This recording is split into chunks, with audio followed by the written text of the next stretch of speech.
kalau dilihat muha dasar gagah potongan. Jadi makai ulun ada nih firasat masuk dalam pikiran. Bapak kopiah nang betapi habang itu dalam hati hendak bebini pula. Cuman nang lawan bini pilih nanya takutan.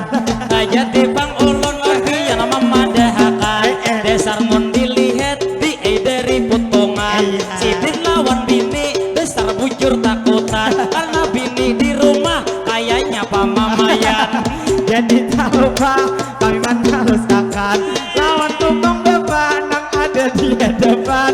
Nang betapi abang asik sampian. Dinanya bang mangai firasat kita tadi dasar kenyataan. Jadi lawan pian kami nang mamadahi. Saumpama paai nang itu bini pian katuju mama maye. Lamunnya awak pian jangan dilewani. Nang istilah kata harus sabar di hati.